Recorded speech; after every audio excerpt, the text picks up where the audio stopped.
Okay, good. Let's go. Yeah, it's one nimsham. See, the idea is that you give little bit of, I will introduce you and then ask you about this residential zone. You give your note and then upon that I will ask some questions and we keep it like a normal conversation, simple as that. Yeah. So what we will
so in the intro note you all are going to give your take.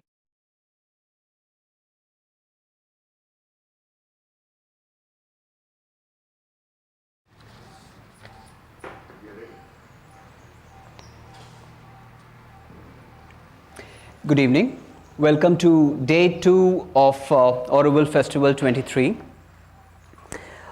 This year the theme of the festival is sincerity, and today 22nd February's theme is the power of Mahakali. Today we are going to talk about the residential zone. In this session we seek to understand the mighty force and strength of Mahakali required to manifest the residential zone. The development is primarily limited to residential community buildings, community meeting spaces, crèches and young age group educational needs, work studios, first aid centers, parks, playgrounds, landscape elements, eco-friendly parking areas, kiosks and convenience stores, with the additional possibility of small handicraft atelier. So we have Sindhuja from ATDC, and we have Neelkant, we have Manu, and we have Anton. I would like. Okay, so I would request you guys to briefly give a little intro about what do you think residential zone is according to you. What is why did mother, she made a drawing of Auroville and she made 4 zones and prominently it featured residential zone. What do you think was her aspiration of having a very specific dedicated residential zone? And I would like you to touch upon the individual and the collective aspirations or what is her advice for us new Aurovillians? May I start with Sindhuja? Not Hinduja. Not Sindhuja today. So yes, wait a second. Yes, I have to use the mic. Is it working? Yeah. Is it working? Yeah. Yes. So yes, in the very first sketch from which the galaxy was made, you see that the mother had defined 4 zones. She had not given any particular significance and size to the residential zone in her first sketch. She had just indicated that there be a predominance for each type of activity that will happen in the city, and also she had defined the peace area and the Matra Mandir in the center. The residential zone and the industrial zone form the biggest chunk of high density buildings in Auroville. The residential zone will house 40,000 residents. This is already detailed in the 1969 master plan which came out of the galaxy, from which the 2001 master plan was made in more detail. And the residential zone is not supposed to only be residences, as you already read out. There will be social infrastructure and there will be spaces that support collective life. So the significance of having a residential zone is that the activities are very defined actually in the master plan. There is an international zone which has a very specific aim. There is a cultural zone which has a specific aim, and there is an industrial zone which has a specific economic aim for Auroville. And the residential zone houses the majority of residents, 40,000 of them. But there are 10,000 Auroville residents because our intended population is 50,000 who will be placed in the other zones and partly in the green belt. Now the residential zone will also include the area on the other side of the crown. We often see that the residential zone is only on the outer side of the crown. This is not the case because the crown includes a service belt and service buildings which will provide the biggest chunk of social infrastructure required for the residential zone. And of course, part of the infrastructure will be in the residential zone itself. So this is actually the work that is going on right now to detail this in the detailed development plans. How much of this can be accommodated in the space on the other side of the crown, and how much of it in the sectors themselves. Now this is also very significant to understand what this will do to the crown, which has been a point of debate for the last 2 years at least, if not much more. The crown is not a road that divides the inner city from the outer city. Actually, it's the element that connects the inner city with the outer city. So if you look at the social infrastructure placed on the other side of the crown, as architects, we have to ask the question, how does this interconnectedness work? How can you cross this space called the crown to access the infrastructure that is provided on the other side for the residents who are living in the sectors? Okay. So all of these things are being addressed right now. I will stop here and pass on the mic to Neil. Yes. According to you, the aspirational aspects of the Galaxy plan, and in particular the residential zone. So, as far as my understanding goes, Mother invited people from all walks of life, of all color, creed, religion, to come and live together. Right. Right. So it could have been, the invite could have been just to come and work together.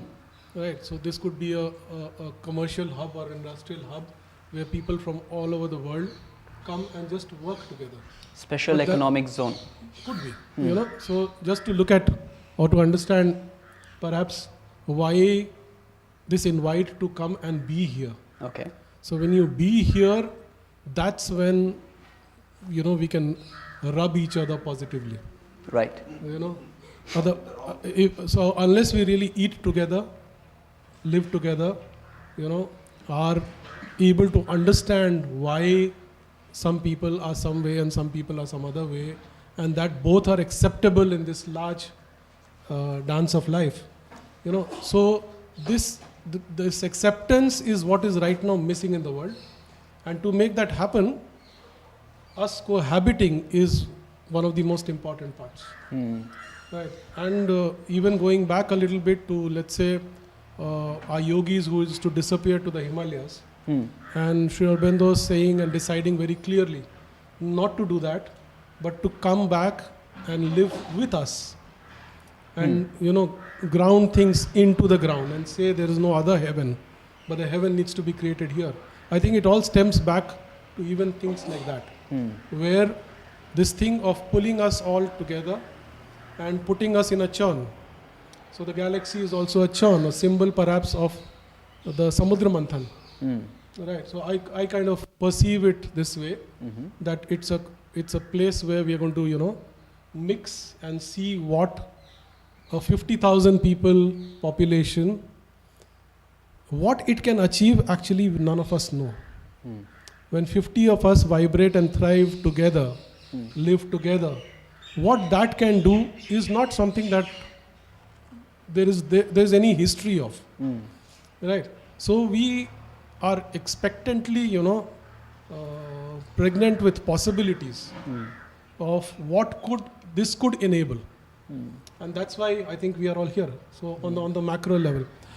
On the micro, residential zone starts actually, I don't want to go as far as the womb, but When you put a window seat or a chair next to a bed, you can start having a conversation. No two people can have a conversation sitting with their back against a headboard of a bed. So in the bedroom, you create the first social space. Right, and that social space is about two people being able to engage with each other. Right, sometimes it's a new marriage, right? And you get to know each other. And where do you know? And how do you know? Unless you start to interact. So that social space starts right there. Then it becomes that space in the living room perhaps, or a kitchen where 2, 3, 4 people can work together. Right now, we have identified the cooking as something which has to be done. The person who's cooking is to be the one who is punished. You have to face a wall and cook. Right? Now, some people turned it around, made it into an island. Yeah. And the island is actually supposed to invite more people to work. Right? And so, we need the cave and we need these social spaces, starting with that chair, starting with that island, starting with the living room where the TV doesn't become the most important part of the space, but actually being able to see each other's faces and be able to talk about something, sometimes, curt, sometimes you need to point out something. And you can't do that when you are not connected in a good social space. Right, so I should be able to put my hand around her if I want to tell her something which is curt. So social spaces are like that. This is one. The amphitheater that we are going to enjoy in some days is another. Right, and all of them have different scales and have a different purpose. So we needed to gather so many people, so we chose this hall. Right. We would choose some other place for something else. So in a city right up to a large Maidan, where Orville can invite 5 villages representatives, and it could then become, let's say, 2 lakh people. So in my mind, I would envision that there should be a stadia where 2 lakh people can also gather. Because that is the connect and the reach that we want this place to happen. Apart from walking into Matre Mandir as a contrast, going up that ramp and being perhaps yourself or trying to dissolve yourself. So that is the 2 extremes that I see The possibility. as a possibility. It's all there in the plans. We just need to, start to not just realize it and use it. Perhaps like you are making an effort now, let's start using it to realize it. Because it needs just a tree and a stone and a little depression to start to define a space. It doesn't really need structures and concrete to really define spaces. Well put.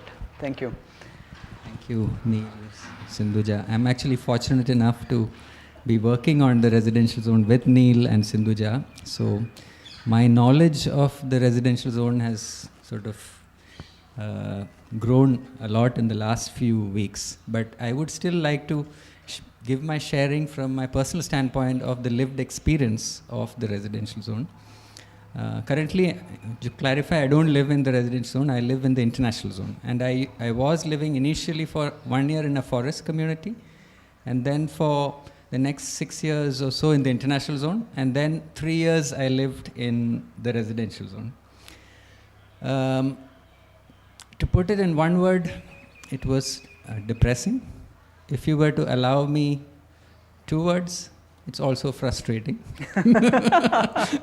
Because this is the experience of living that I left the outer world for and came to Auroville. The experience of living in apartments or in sort of caged units where there's absolutely no interaction with your neighbor. There's no community facility that my child can go to safely. That every time child goes to a playground, I have to go to protect her from being run over by a delivery guy or a courier man or whatever, So there's lack of checks and balances that exist currently in the residential zone to protect the holy aspect of what Mother brought in, which is the work that we need to do from our residences, which is the yogic work. You know, you start with your bed, as you rightly, your social communing starts from your bedroom, like Neil put it. And I feel that's a very nice way to do it. It's not just about public buildings, making those and saying, oh, that is the place where you commune. Where is the continuum from your home to that place? You know, how does it feel walking? How does it feel cycling? So this is something that hit me, and so after 3 years or so, we quickly ran away to the international zone, where unfortunately, there's not so many projects and not so many divisions. It still feels as one space, one campus. So my thrust working on RZ 1 and 2 with Neil and Sindhuja is currently to see if we can at least within each sector treat it as one campus, you know. So between the radials, between the crown and the outer ring road, can we see it as one, without fences, without divisions, without all cluttering parking lots and, you know, allowing everyone's car to reach the house? Is that really necessary, you know? If you were to look at a large campus safe neighborhood, and several examples of it exist in India as well as in other parts of the world, and I feel we can learn a lot because many parts of the world have made a lot more progress in integral yoga than unfortunately we in Auroville have. We are still so backward when it comes to the systems we use to plan our neighborhoods and plan our at least our residential layouts. You know, people have grown beyond these frameworks. And so today we're just coming from a discussion on one of the line of forces. And so the whole, the contention was whether to create vertical towers which are dotted in the landscape and interconnected on the ground, or whether to create a movement across in a street format. And Roger envisaged the mountain section for the lines of forces, you know. And one of the brilliant things that any mountain gives you is surprise, an element of surprise. As you walk the street, the corner, in every turn you see something new. And every time you do that turn, you literally see something that you didn't see before, you know. So can architecture and can our buildings in the residential zone, including the lines of force, reflect the common experience of nature? When Roger mentioned mountains, the common experience of a mountain trekking person, can we try to replicate it in our buildings? You know? And so these are the challenges we are working with. And personally, I feel my stifling experience of living in the residence zone could actually be a lot different if some of these things can, you know, I would like to go back to the residence zone and live. In fact, I'm one of the applicants, but I would not want to go back to the same old lived experience. It was quite not the one that I wanted. Aspirationally, what is that you were looking for and which you didn't find in the residential zone, that which you believe can contribute to build on? Yes. Safe campus. Is it safety or? Well, safety is one. Safety, security for children, old people. Second aspect is a sense of communion with neighbors, with the immediate people living in. Okay. And also a sense of unity across fences. Like, why do we have to have these labels between projects? Oh, those people live like that, these people live like that. We don't want children here, we will not allow pets here. You know, those kind of things. There's no sense of unity across the different projects in the residential zone. There's all these little Islands. ghettos, urban ghettos, to put it in a crude way, but I would say it's very close to the reality of what we have. Ghettos, you know, how can we destroy the ghettoification of our dream? Nice. And how can we blur the boundaries that exist in our minds? It actually starts with our minds, you know, it's all in our minds. Yeah. The limits, you know. So if we can blur those edges and start to look at each other with mutual respect and dignity, then we would not have these rules like no children in my community, you know. So does that mean what? What do you mean by community? Does it mean Auroville community or my neighborhood or my house? What does this mean, you know? Yeah. Yes, Anton. Yeah, so what you're describing is kind of a luxury problem, because that means there are already a number of different communities in the residential zone. When I arrived, I mean, the first time I came to see Oroville in '78, of course there was no city, was barely nothing. But even in '91, when I permanently arrived, I was looking for where is that residential zone. I couldn't find it. There was no solar kitchen. There was nothing. There was a small little Vikas, and there was a little where Helmut had a few houses, two or three houses. That's it. That was it. Nothing else. For the residential zone, what is on the map, official residential zone. Mm. So that problem was not there. The neighbors were cashew trees. That's it. And the cashew trees were not objecting to any other project. Like not even single cashew tree. None objected. None of them. They were more accommodating. Quite amazing. But so see, my point in this case is more the time frame, because anytime you read something about Oroville, you see the galaxy, and you see people think there is a city, there's a town. But if you come here, it was not there 30 years ago. Even then it wasn't there. Now it's coming a little bit, like where I live, close to Solar Kitchen, there is really neighboring communities. And the way, you see, for example, the kids might go to the same school. So there is a connection like that. Or you share some work together, with the garden or whatever. Yes. And what I do find interesting, you see, to have the variety, the diversity. It is possible that some people do an experiment. They say, okay, we don't want kids in this community. Okay, let them try it out. Let them find out what it is. They might regret it later. Who knows? But let them try. No, this is the living laboratory. Maybe next door they say only people with kids. God knows. Yes. Probably the mix is the best. But anyway, let everybody find out. But my point is more the speed with which things are going, or the lack of speed, I would say. And that's why I'm happy that there is now a push for common infrastructure.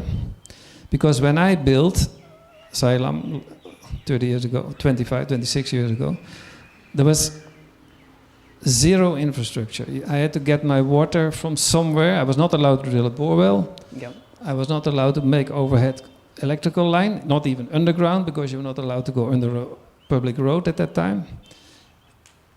Forget it about wastewater. Nothing. It was barely a road. So if we get the common infrastructure, it will speed up the construction in time and in money also, because it's a lot of money. Mm. So I'm totally in favor of that, and happy that the Indian government wants to pay for it, because it's expensive. So I don't understand why people make such a fuss about, a good gift. Okay, the design. The mother saw endorsed the galaxy shape, the spiral. So right. What is the problem? It's just a macro model. We can fill it in. So my point is more the speed of development, or the lack of speed of development. Okay. So coming to the more next level of how do we achieve what Mother intended this city to become. One crucial, perhaps a very important factor is the population. And Mother indicated somewhere around 50,000. Some people absolutely believe in the number, some think it's just a ballpark. And in that, keeping that as a reference, we also know that even in the city area, the bulk of the city is dedicated to the residential zone. And you said 40,000 are to be accommodated there. How seriously we should take this number, point one, because a substantial, right now the residents believe that it's not necessary, we can just let it was a 60s model, why should we even bother, things have changed, we have moved on, climate, this and that, all those things. So why is 50,000 in your view an important figure, or some respectable number in that effect? And how do you look at the priority? Should we look for people first or the place first? What I mean is, for example, when Anton came, he arrived and then he built the place. Or should we first build the place for people to arrive? Chicken and egg story in a way. How would you like to solve it? If you all can, yeah, Anton wants to start. Yeah, please. Yeah, because I have to leave a bit earlier. Yes. Yeah, the chicken and egg problem. It's exactly the same story in the school. For expansion, what do you need first, the classroom or the teacher? And there's Classic. no clear solution. It's simple. The moment you find suitable people, you take them. The moment you have later, a few years later, suddenly you get some money, you build quickly a few classrooms.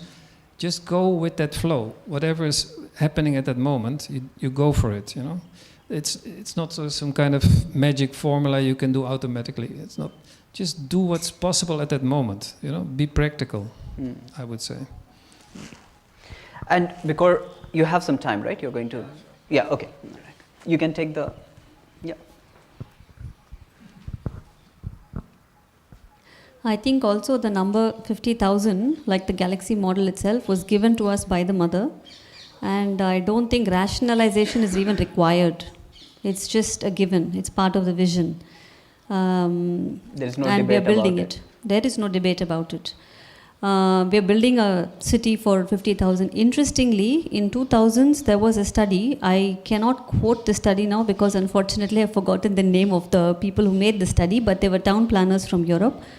And they were studying what is the ideal number for a city which avoids all the problems of existing cities and compromise on human life and social life.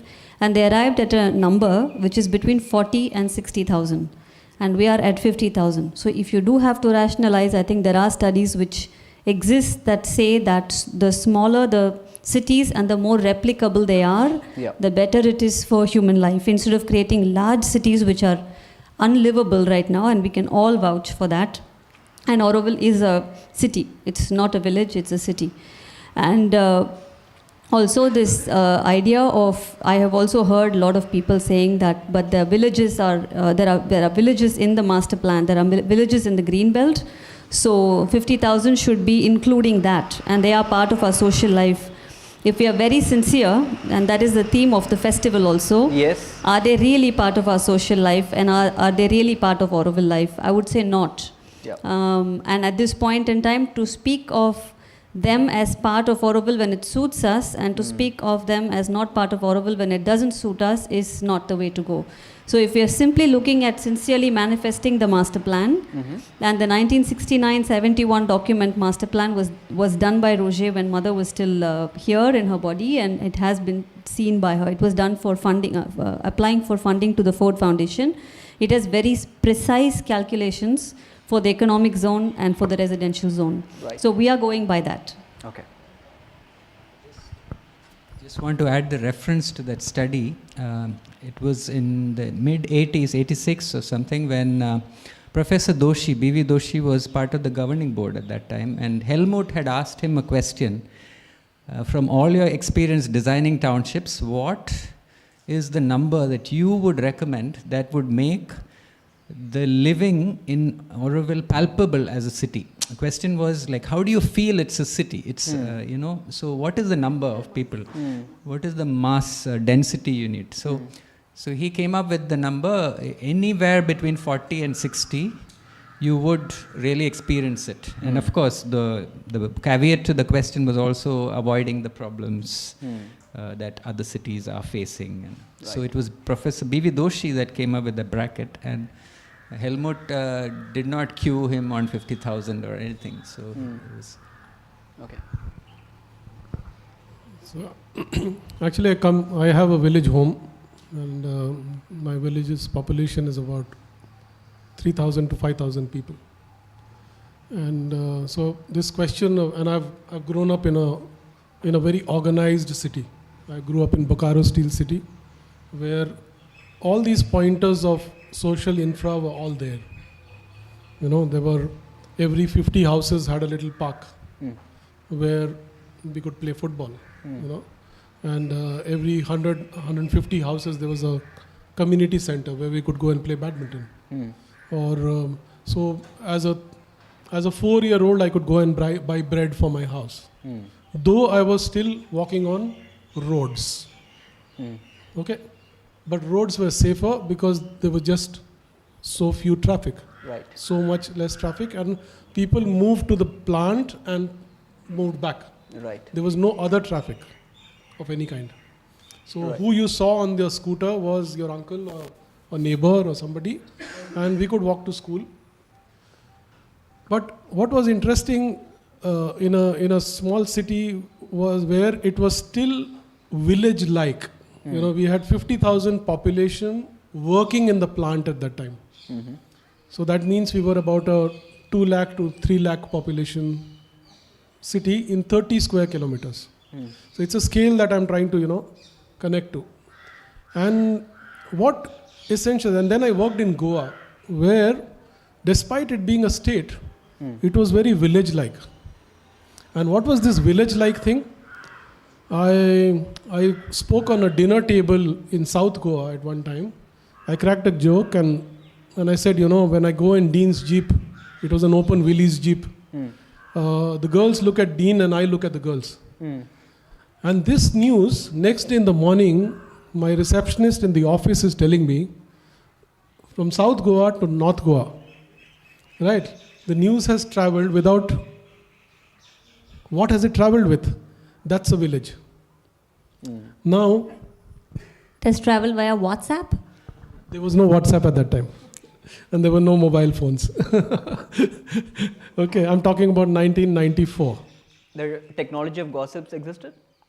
Technology of gossip existed? Gossip existed. Now, what happens is, shifted to a person in Goa trying to establish a psychiatric hospital. And so he studied he was born and brought up in Mumbai. And he says, I'm establishing this hospital here in Goa. And all of us said, are you nuts?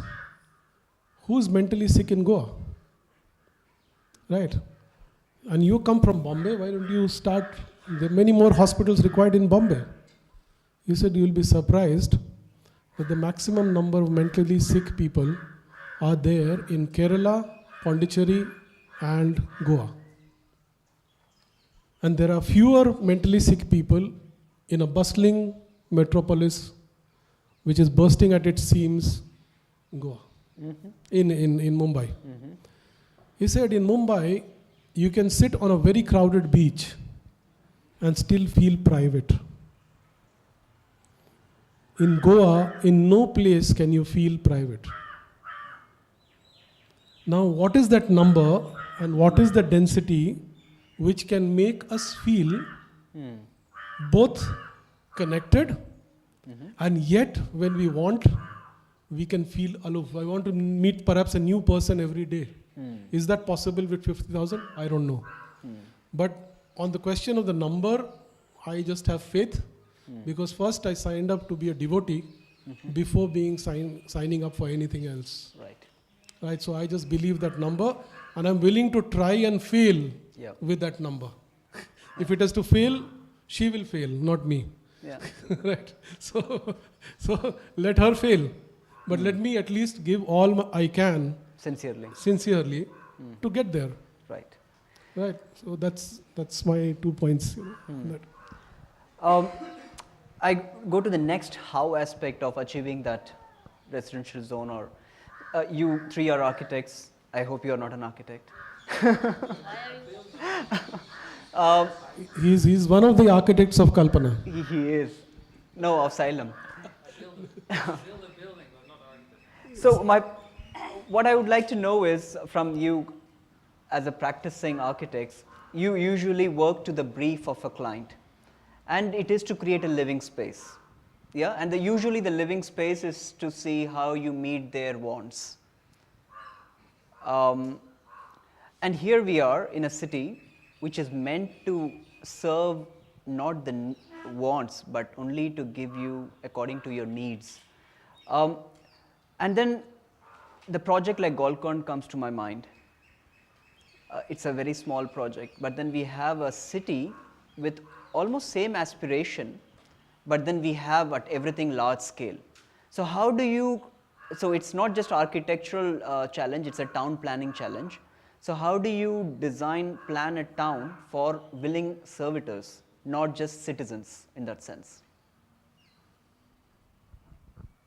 Actually, the calculations which are done for the allocation of spaces in the residential zone, including the lines of force, take into account this question of what is a minimal space requirement for an individual, what is a minimal space requirement for a family, what is a minimal space requirement for a couple, and to compensate for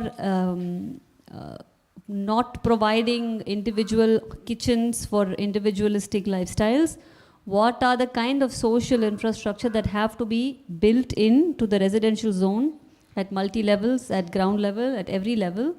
All of this is part of the planning, you're right. It's part of the town planning itself and necessarily part of the architecture. So I don't see this as a big problem for us to solve.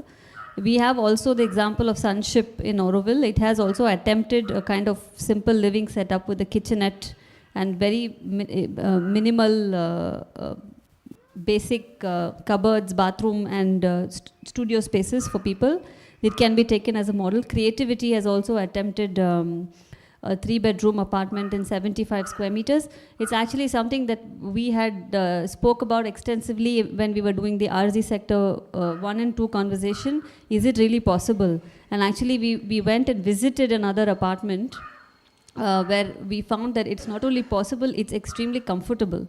So in fact, where we have started, like how Anton was saying, people came and people built necessarily. At that time, that was the way the equation was approached. People came, brought their resources and built. So we have gotten used to larger floor space area per person. But actually, if we are moving towards manifesting the city, this necessarily has to be replaced by something more tight, more condensed, and yet not compromising on the aspect of feeling comfortable. So, So yeah, just to add a metaphor or the case study to this question of aspiration community, which actually was probably the only community that actually was down with the idea of needs and not the wants. Yeah. So they're basically living units, the sleeping spaces connected to a central kitchen, dining, living area. So how we observe it change in its development when the climate, dominant climate in town planning moved from needs to wants. There was a climate that spurred all the growth of apartments and all these luxury things in residential zone. How did aspiration behave? So aspiration behaved from transitioning from thatch houses, which just private units, to small family houses, mostly made in RCC and brick and all that. But if you were to go inside some of them and do a current analysis of what exactly happened, you would see that it still meets the criteria that Mother said of 30 square meters per person. Some of them are falling smaller, lower than that, you know.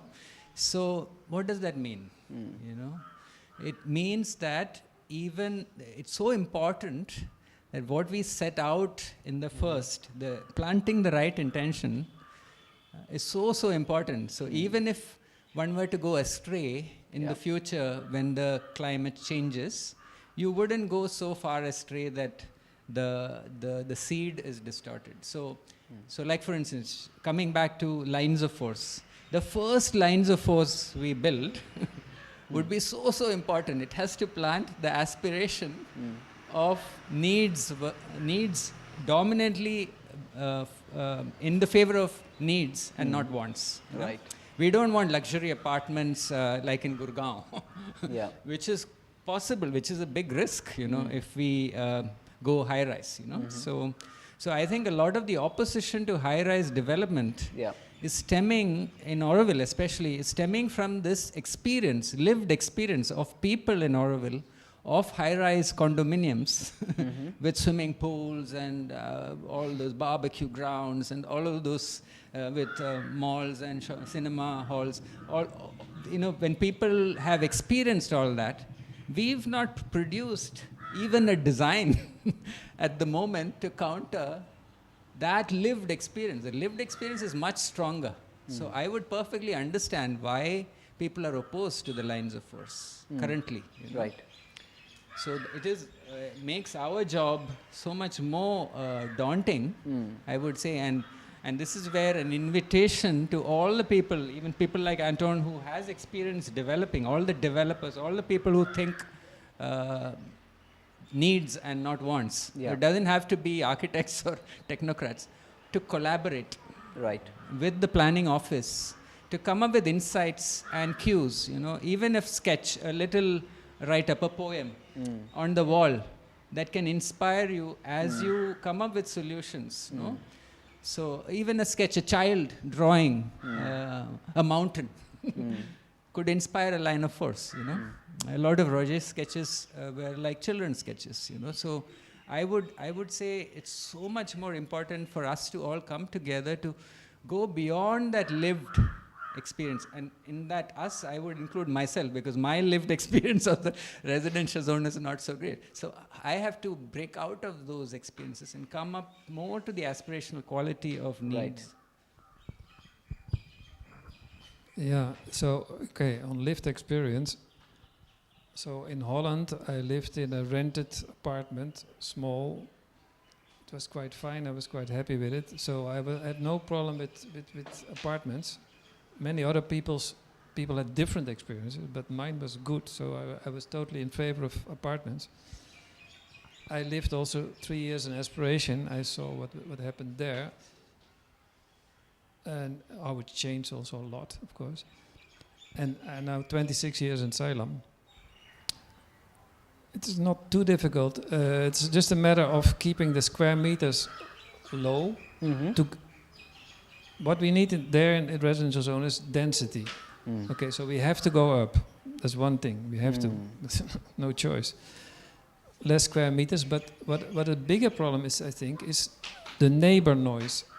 Because with this climate, it's either you have mesh windows open all the time, get some breeze, so you're gonna hear your neighbors, or you have to close the whole thing and with a low ceiling and put AC, then you don't hear anything, but then you have AC. So I think that is an important thing. And for example, in my place, just by accident we found one solution to it. That is, if you look at the distance that the sound travels from apartment A to next door B or up, it's just purely the distance the sound makes from window to other neighbor window. So if you have a wall in between, a long wall, that doubles the distance. So for example, in our place, we made it staggered, so not like straight. And the effect is that I don't hear the neighbors next door, basically. I just don't hear them. I might hear the neighbor opposite, who's maybe 30, 40 meters more distance, but it comes straight in. So this is, I think, one of the challenges for a residential zone: density. Okay. Sound.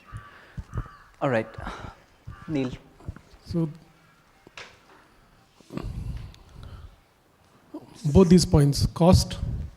So when we see 30 square meters, it's not about whether we afford 30 square meters, somebody does, and somebody affords 120 square meters. It's about what do we afford as a city collectively.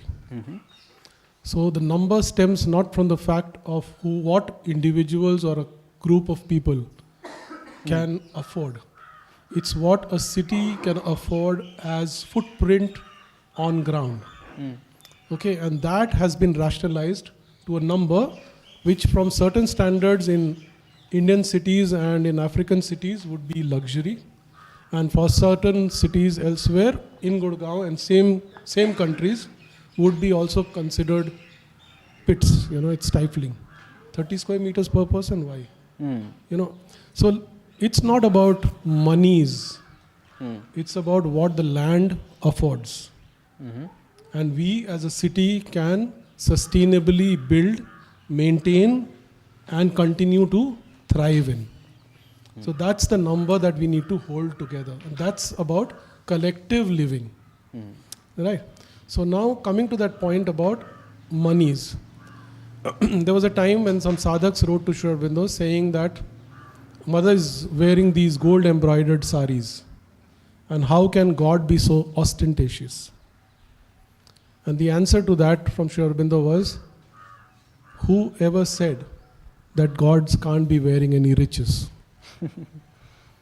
Look at all the images of Indian gods and goddesses, and they're all decked with gold. Yeah. Right? So this whole aspect that somewhere we were taught that if you are godly, you have to be in tatters, is a basic premise that Sri Aurobindo and Mother have demolished right in the beginning. Right in the beginning of their, discourse, they're demolishing this whole idea that we should count frugality or poverty to be godly. Right. No, absolutely not. It has never been in our Yeah. spiritual thought, and it should not also be today, even as we build Golconda. So these words are used very loosely, right? And I can say very confidently that when people saw curves in the design of Kalpana, they said it was luxury. Okay, now what is luxurious about Kalpana housing? Have we cared to look at the numbers? No. Neither the costs nor the areas, but we looked at a form and said this form seems luxurious. It's as if this building, just because it's circular, would have costed more than a square building, is a notion that we carry, which is absolutely wrong. Which is absolutely wrong. It has no basis at all in science, in maths, in architecture, in engineering. Okay, it's the volume of space covered using a certain volume of material in a particular shape and form, which caters to a certain need. Now, Mother's already opened up the Pandora's box by saying, new forms for new consciousness. How are we supposed to achieve that? So now, when Mother was building Golconda, the same question had come. You have not enough monies to feed all the ashramites properly. Why are you building Golconda? Right? So she answers that the money for Golconda is coming separate. It's a donation from somebody, from Golconda, whose son or nephew happened to be here in the ashram, and he had underwritten the building. But why build something like that when you don't have monies to run the ashram properly? So Mother said, I've established these various departments, and there is embroidery department, marbling department, the dining room, so many different units. And 4, 5 of you, 6 of you, 10 of you work together in those departments. After some time, you get used to each other. So next time we are meeting, we'll know, Neil will be shaking his left hand when he talks. He will have his leg crossed like that. She will be sitting this way, or she would prefer this chair, so I'll come and sit here. So you get used to each other, and you stop growing. So I'm building Golconda because on a construction site, you cannot relax. If 1 million bricks have to be moved on top, the force of the construction makes people, collaborate to do something more than they ever thought they imagined, and they start collaborating and building together.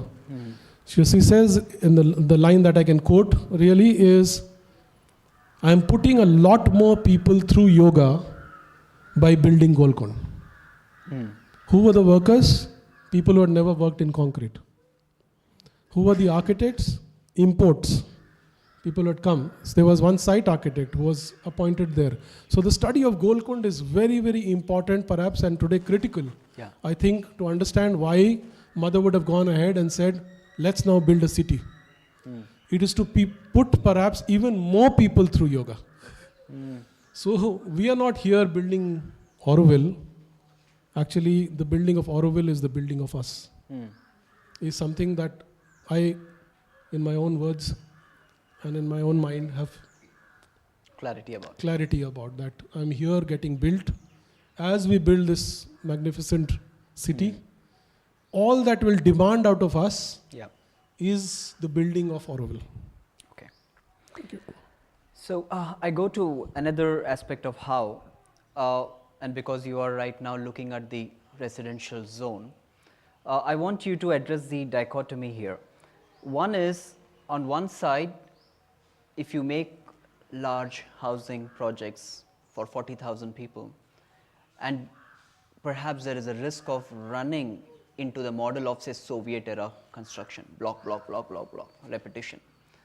On the other hand, if you want to have freedom, forms, things like that, and I appreciate Kalpana, because it's not a Lego block kind of it. Individually, if you look at it, it's all different compared to its neighbor. How do you then if you allow that freedom, suddenly it becomes a ego of a architect. It becomes a signature, and thus arrived various communities. I don't know if it's a demarcation of architect's ego or really a community demarcation. So how do you designaturize the projects while building large housing projects for, say, places for future sadhaks? Yeah, Manu also wants to answer. I feel we need a new kind of architecture studio or a town planning studio, which is totally open, pretty much like this, you know, where anybody can walk in from any direction, anytime, with no background in architecture or planning, and give an input. And stay for as long as they want, or leave. You know, there's no commitment to. So I feel what that enables is an open participation in the shaping of the dream into a real design, you know. Unfortunately, we architects are bogged down by years and years of Western conditioning, which actually, if you read an article by Sri Aurobindo on Indian architecture, that is actually a bane that architects must be aware of, and that we need to go beyond the quality of analysis to the quality of synthesis, where you can try to soak in a meditative state what you see, and not when you look at a temple, you cannot appreciate the beauty unless you do that. This is his point in that article. And most Western critics would look at an Indian temple and say this doesn't make sense. So, point I'm trying to make is, if we have to break to the era of new forms and new consciousness, then we need new forms in our ways of working also. Right. So the way we open up, the way we include, the way we allow participation, not just offline but online also. You know, that this can happen even online, you know, the open call or open studio.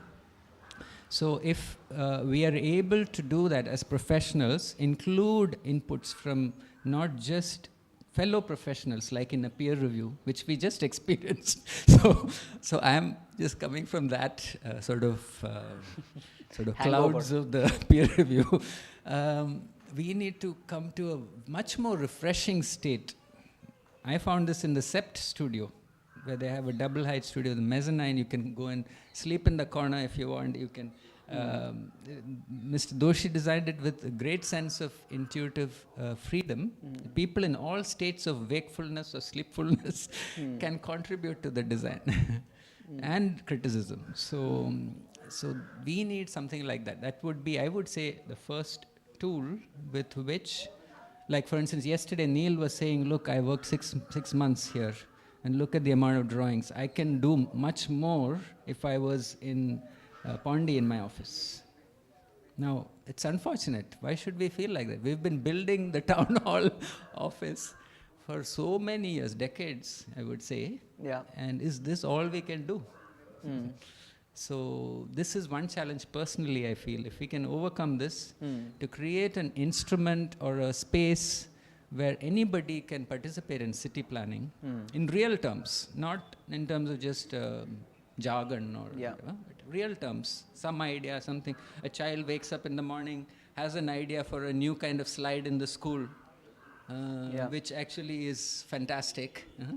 And he or she can bring that to ATDC. Feel free to just walk in. So you need a new paradigm to capture, to harness Capture those and ideas. bring it to real designs. Yeah. You know? Bring the diversity of innovation, Yeah. of new forms, and the levels of consciousness that we all can tap in. Yeah. The entire city, not just the few architects Right, that absolutely. are doing or trying to do desperately in Yeah. a bid to try to capture whatever is left, because all of what we see of the dream is declining. And it's a last ditch sort of effort, I would say, to reclaim the dream Yeah. and try to realize it, as much as we can within the circumstances. Okay. So why should it be like this? Why can't we wake up to another form of working altogether? How do you look at the dichotomy, Sindhuja, Which one? between the Soviet era block building versus No, I see signature buildings? I see there is a lot of value to what Manu said, but I feel also we are in a very special moment in time where this the need of the hour is a little bit different, let's say. And actually, there has to be something holding this. There has to be a vessel for this to be held properly, and for it to become a platform of collaboration. Right now, to open the collaboration to that extent, there is no real vessel to hold it. So in fact, what we are trying to do with the attempt of creating the urban design framework is to create that vessel within which the creativity can flow. So I would I would say yes, but a little later, absolutely. And Don't want one more dream weaving session. we're weaving dreams all the time in ATDC, by the way. A problem with us architects is that we feel everything needs to be designed. Even the process and even the systems, and that's actually how our Western education of the mind being the predominant tool.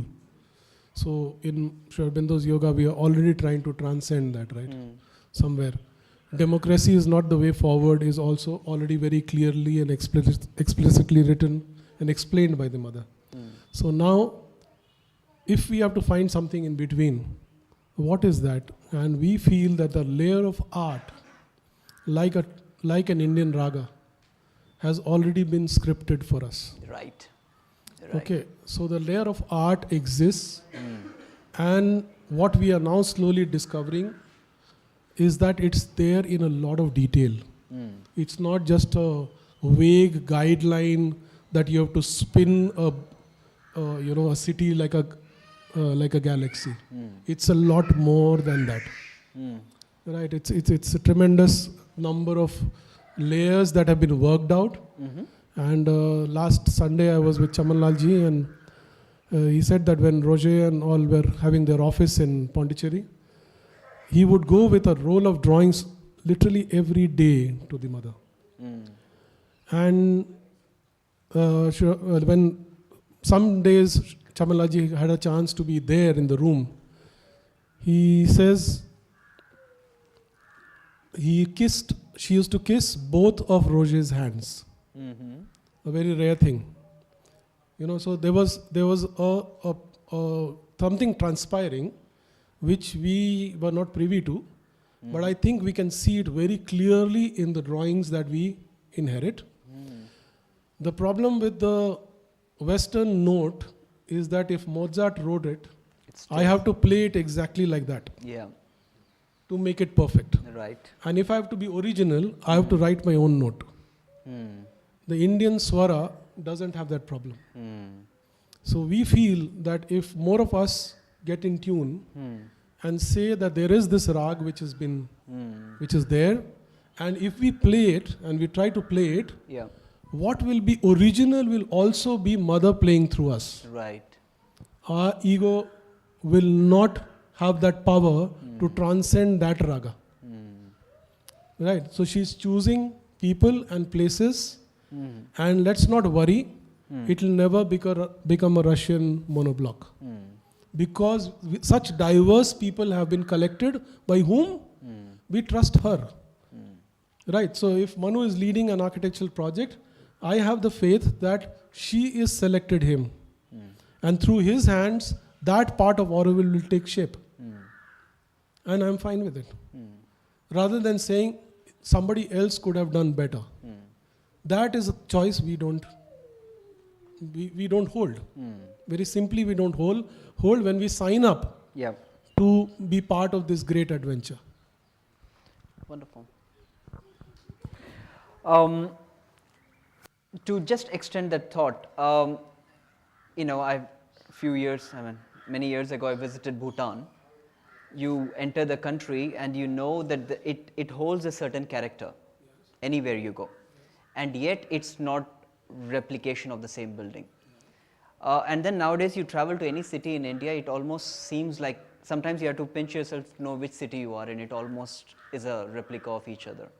So being in Auroville, now that we are creating a city which is also a model for the world, how do you already answered that, but is there something that you would like to, which you're working on right now on a very practical way, that 50 years have already taken some shape, and yet to create a new grammar, a new raga, or a raga that is already there, and then another sees few deviations, how do you kind of integrate them?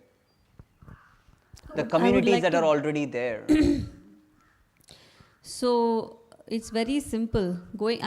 I personally feel that there is a lot of value to the last 54 years of what we have built and what we have done. And I don't feel like we are trying to desperately recapture the dream, because the dream supersedes everything. Okay. It's above everything, and actually it's us. Actually, our desperation, we are projecting it onto the dream. The dream has a force of its own, and it will manifest with or without us. However, there is this idea of permanence in everything we do in Auroville, and this is absolutely false. Even if you look at the practical aspects, practical way cities are built. Cities are built in layers, and we are looking at but the first layer of Auroville, not even the first layer of Auroville. So it is for us at this moment, because now we are at a moment of synthesis, and we have done what we have done in disjointed ways, in some parts coherent ways. And now it is for us to analyze what is in tune and what is not in tune. Okay. So on a very practical level, what does this mean? So when you make something like a detailed development plan, you are not obliged to assume that whatever is an existing building will remain an existing building forever and plan around it. Okay. That is not how it will be done. If it is in tune with the original note, it will be kept, and it will become a building that is renovated and nurtured to last longer. If it is a building that was never meant to be in the first place, it will simply go when the time comes for it to be replaced by something else. And it will not be tomorrow. It's not like we have the luxury right now to take everything down and start afresh. Everything will remain as it is, but we are building Auroville in phases. So there is a lot of potential for buildings which have been built 30 years ago, that 30, 40 years from now, those buildings will give way to something larger, with more density, more people, more beauty, more experiments, and more everything, more consciousness also. Interesting. So time is short, so parting note, yes. No, I just want to add that the way we create briefs for projects right now can also evoke responses which create a certain character, which is consistent, which is what you were hinting to when you said Bhutan, wherever I go, and I see a certain rich, deep character. Now, the way Roger envisaged it, he had this idea of red versus white, contrast in buildings, whether up or below. And the great opportunity we have with the Matramada Lake being built and the huge mountain of earth that is next to it is to exploit that palette, to have red and white in all building elevations in creative ways. So that could be part of the brief that we give all architects in the residential zone or otherwise to use a certain palette that integrates rather than have distinct buildings with distinct forms and distinct colors and, Yeah. and all standing like in a crazy Potpourri, chaos, yeah. you know, like in all Indian cities right Yeah, now. exactly. So this is one of the things we've been discussing, but there could be so many other ways to do it.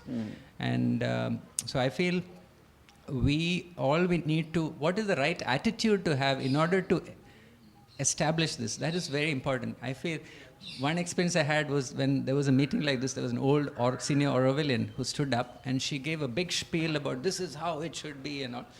But towards the end, she said something very nice, and I really like her that she said that. She said, "Oh, but one can never be too sure." so it was so nice the way she put it. No, I believe this is how it should be done. This is the way.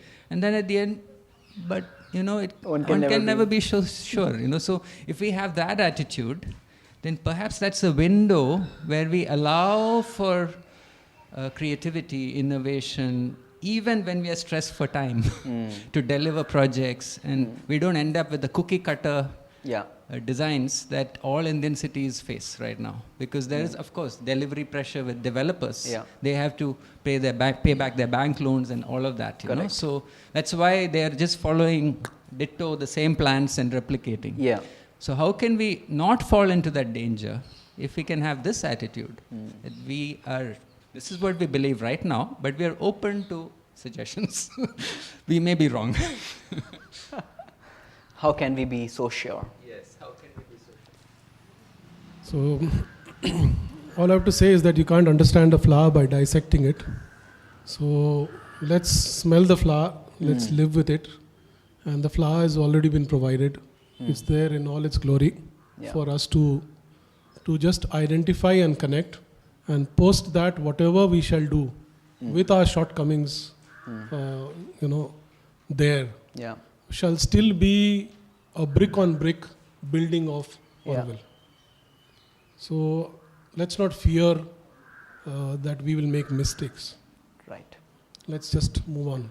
Let's just build. Sincerely. And all those lines are there.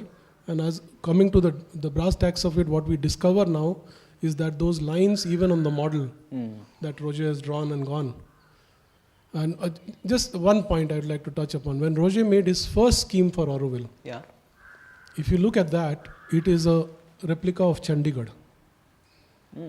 So we were in danger then also with a genius architect like Roger, that if Mother had not intervened, we shall not have the galaxy. So it was Mother's vision and force which has given us the galaxy. Remember that all the time. So it is more Mother's plan than Roger's plan. Right?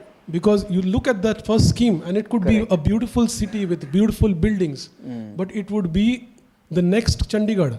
Just see it. Right? And then from there, she rejected it completely. She said, put this aside. And then the concentric ones and then the movement and then all those things happened. Why does that happen? Because we are all groomed in a certain system. Right? The predominant mind takes that charge. So what did Roger think? What was the last city built in the tropics? Who built it? Corbusier. Okay, let me see what it is. And it influences him. Right? So from there to move it totally into another direction, on a tangent literally, is her doing. So why are we worried? If she could move Roger, she will move us. Wonderful. Yeah. Thank you. Super. You have a question? Yes. Would you like to come here for the... Please. You know, Manu, you said that that lady had the wisdom at the end. She said, one can't be so sure. That reminds me of what Mother said about being sure. She said, when you are so sure, be sure that you are wrong. That's what Mother said. I have a question for you. You know, when Mother was asked, what would you do if a beggar comes to Auroville? She's being very practical. She said, either you don't allow them inside, or you take them on board, give them the basics, and teach them the joy of working. So my question to you is that when people come to live in Auroville, asking them to pay for their own house, then say that it did not belong to you, it's a little bit cheeky, I think. And it is even more cheeky then that person moves on or pass away, and you are selling it again. It's very... Double cheeky. I don't know. It's unfair. We being an Aurovillians, we are not doing business like this. We shouldn't be doing like this. What we can do to get out of this? We are asking them to pay, then we say it's not yours. So mother said, even for a beggar, you give the basic needs. Yeah. Anybody can answer? Well, it's very simple, no, to look at collective housing as integral as we have Matri Mandir. You know, if we can fundraise for Matri Mandir, why can't we fundraise for another Golkund? Yes, absolutely. If we can visualize our living in a residential zone as very simple living based on our needs and not our wants, not luxury apartments, then anyone who's inspired by mother's dream for Auroville will put money into that. They will want more people to come and live here. They would want the 50,000. You know, so there's so many people in Auroville, in the world, inspired by the dream, and they would be willing. But what are we doing right now in the residential zone? We are unfortunately disparaging the dream by building towards the wants, 140 square meter apartments, and you know, some going up to 200. And I recently saw one house advertised for 310 square meter for one lady to live in. So we are disparaging. If this is the kind of standard we are setting, why would anybody put money into housing? You know, so we need to live the example of this base model which mother envisaged, and if we can project that, there will be a lot of money for pro bono housing, which is what we need to do. Yeah. I think the divine is the most cheeky, even triple cheeky. I don't think we should approach this in the with the feeling of guilt and therefore move out of the current model. It's because the current model is unsustainable for where Auroville is going that we should move out of it and go towards what Manu is saying, or find other ways of funding. Another approach that ATDC is taking is to approach big agencies, maybe government agencies, for large-scale loans to build collective living and social spaces that can then be reimbursed through a thriving collective economy. So actually, this is the model where we have to go. Donations are definitely also, Mahalakshmi comes in many forms, but also she has come through individuals all these years. And I disagree when you say that we ask people to pay for their houses and then tell them it doesn't belong to them. I think we tell them before. And they still choose to give, including me. So it's okay. Yeah. Yeah, okay. That was a good answer. Okay, so thank you very much. We are pressed for time. So thank you, Manu, Neil, Sindhuja, and also Anton, who is away from us now, for this beautiful, enriching conversation. I learned a lot. This was Talk the Talk, and this city conversation it's basically is a two-part, where it's a talk plus a walk. I take care of the talk, and Prasad takes care of the walk. So usually after the way we have designed is that each zone we discuss, and then Prasad takes the interested participants on a small tour of that particular zone. So today we are going to go to Kalpana, if I am not wrong, the residential zone. And tomorrow, the theme of the day being harmony, in our conversation we are going to talk about the peace zone and the crown. And we have interesting panelists tomorrow also. Thank you very much. And I invite now Nilima to give a small toast of appreciation.